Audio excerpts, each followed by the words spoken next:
Me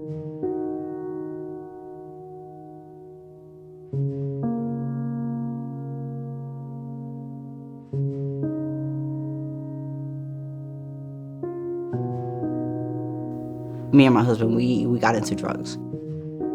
My husband got into gambling, and the last bit of money that we did have, he gambled it all away, and it really affected me. I lost the job I was working at. Then we got in a car wreck, and totaled the car we had. The place we were staying at, we couldn't afford rent, and then we couldn't afford our bills, and basically it just threw us both on the streets. So we ended up homeless. The area where we were living originally when we went homeless was a bad area, really bad. Just, sometimes at night you can hear gunshots, and people on some occasions get murdered over there too. Throughout the course of that time, she ended up pregnant, and Trent is born. A month later, after Trent was born, they found us.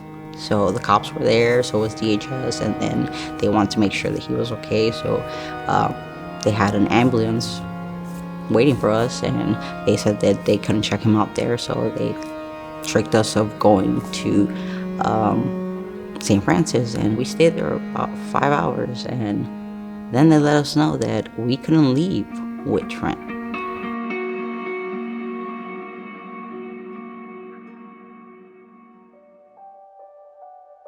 So we went to court, we talked to the judge, and that's when we met our caseworker, Laura, and she brought us to the shelter home. She brought us to the Salvation Army, and that's where we met Kelly.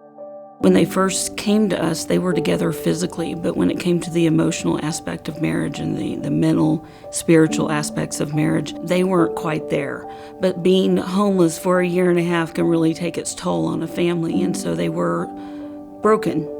My relationship with my husband, it was a very, very rocky, and it was to the point that there was so much tension and so much frustration and so much hurt that I was going to explode. One of our life skills classes is called the Resolution, and that's when I saw a really significant change with the couple, where Aaron was learning his role as a husband, and also Pam was learning her role as a wife and a mother.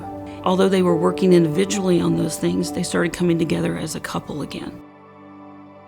Aaron went to welding school, did a phenomenal job, found a job right off the bat. They're getting money put back, getting those fines, court cost fees paid off. They're just achieving all of their goals. We went to court and we showed DHS that we had an apartment and we had everything that Trent needed. And DHS people talked to the judge and said, we want you guys to close down the case. They did everything that they had to do, and they're a success story. And once they said that and the judge said yes, I cried, and I grabbed them and I hugged them, and I was like, thank you so much. I get to be a wife, I get to be a mom, I get to see my kid grow up. You don't get second chances to fix what got broken. You don't. And when you do, you have to take it in full force. For this family to have come from living in a tent out in Broken Arrow to working for a company that pays really well, getting good benefits. This is the first time this family's had insurance benefits that didn't come from the state. For those who are supporting the Pathway of Hope program, they would be part of that journey as well, to watch these families heal themselves and heal each other and pay that forward.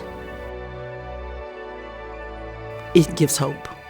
Hope for not just today, but for the future, so that the cycle of homelessness does not continue, but that it is actually broken. I had like this much hope. And the more my hope grew, more of my faith grew.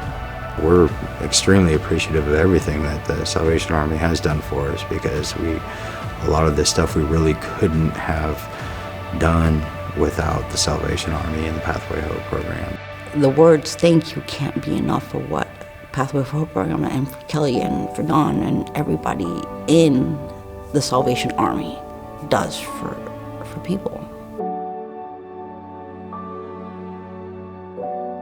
For people like us.